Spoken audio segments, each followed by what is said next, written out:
ప్రతి మదర్ కి అంటే పిల్లలకి ఎందుకు అంత ఫ్రీడమ్ ఇస్తారు అంటే ఎలాంటి విషయంలో తెలుసుకోవచ్చు? మదర్ పిల్లలకి ఫ్రీడమ్ ఇస్తారు అంటే లైక్ ఫాదర్స్ ఎలాగూ వాళ్ళు వర్క్స్లో బయట అంతా తిరుగుతూ ఉంటారు, అంటే వాళ్ళకి ఒక పర్టికులర్ టైమింగ్ మాత్రమే ఉంటుంది పిల్లలతో స్పెండ్ చేయాలి అది ఇది అని. దాంట్లో ఏమవుతుందంటే చాలా రెస్పాన్సిబిలిటీస్ అవన్నీ ఉంటాయి కాబట్టి సో వాళ్ళని పద్ధతిగా ఉన్నారా లేదా కొంచెం రిస్ట్రిక్షన్స్ అలాంటివన్నీ చెప్తూ ఉంటారు, చేస్తూ ఉంటారు కదా పేరెంట్స్ అంటే ఫాదర్ పిల్లల్ని. సో మదర్ దగ్గర ఏమవుతుందంటే మార్నింగ్ నుంచి ఈవినింగ్ వరకు వాళ్ళు స్కూల్కి వెళ్ళారా, స్కూల్ నుంచి వచ్చాక మళ్ళీ పిల్లలతో టైం స్పెండ్ చేయడం, వాళ్ళ అల్లర్లు అన్ని పిల్లలకి మదరే కదా మొత్తం బేర్ చేసేదంతా. సో వాళ్ళ మంచి చెడు అంతా మదర్కి ఎక్కువ తెలుస్తూ ఉంటుంది. సో వాళ్ళకి ఎక్కడ ఫ్రీడమ్ ఇవ్వాలి ఎక్కడ ఫ్రీడమ్ ఇవ్వద్దు అనేది ఎక్కువ మదర్కి తెలుసు అని అనుకుంటా నేను.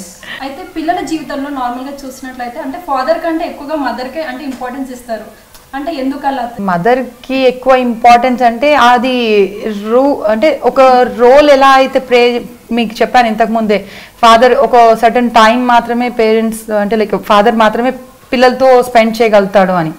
సో దాంట్లో ఈ గ్యాప్ అనేది ఏదైతే ఉంటుందో ఫాదర్ అండ్ కిడ్స్ మధ్యలో, సో అది కొంచెం లాగింగ్ అన్నట్టు ఉంటుంది. మదర్తో ఎక్కువ ర్యాపో ఉండడము, అంటే వాళ్ళ ఇష్టాలు కానీ లేకపోతే వాళ్ళ ఏవైనా కానివ్వండి వాళ్ళకి ఇంటరాక్షన్స్ కానీ ప్రతి ఒక్కటి అలా ఉంటుంది కాబట్టి సో ఎక్కువ వాళ్ళతో మింగిల్ అవుతారు కాబట్టి అలా ఇంపార్టెన్స్ అనేది పెరుగుతూ వచ్చింది.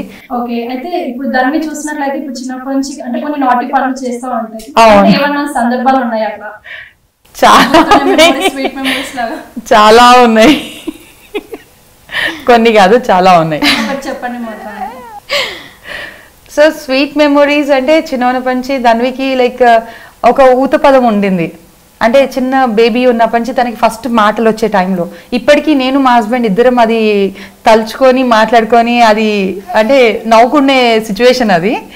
సో ఇప్పటికీ కూడా ఎవరైనా చేతులని ఇలా పట్టుకున్నారనుకో, అమ్మ నొక్కుతున్నారు బాగా, లేదంటే ఎవరైనా ఎందుకు ఇంతగా గట్టిగా నొక్కుతున్నావు అని చెప్పేసి మనం అంటాం.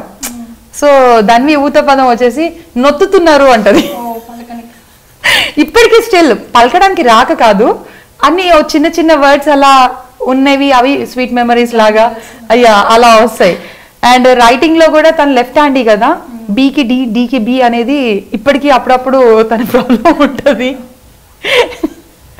అండ్ ఇంకొకటి వచ్చేసి మామూలుగా తనకి స్వీట్స్ హాట్స్ అలాంటిది ఎక్కువ అంటే ఎక్కువ జంక్ ఫుడ్ లాగా తినదు, ఎక్కువ రా వెజిటేబుల్స్ అవి ఎక్కువ తింటుంది. కానీ ఈ మధ్య ఫ్రెండ్స్తో కలిసేసి చెప్పకుండా ఐస్ క్రీమ్స్ తినడము అది కూడా స్టార్ట్ చేసేసింది. ఇంతకుముందు ఏంటంటే ఒక్క చాక్లెట్ తినాలన్నా మాకు ఫోన్ చేసేది, అమ్మ నాకు చాక్లెట్ తినాలని ఉంది, తినాలా, ఫ్రిడ్జ్లో ఉంది కదా. సో అలా ఉండింది. ఎదుగుతూ ఉంది కదా, కొంచెం ఫ్రీడమ్ ఎక్కువైపోయింది.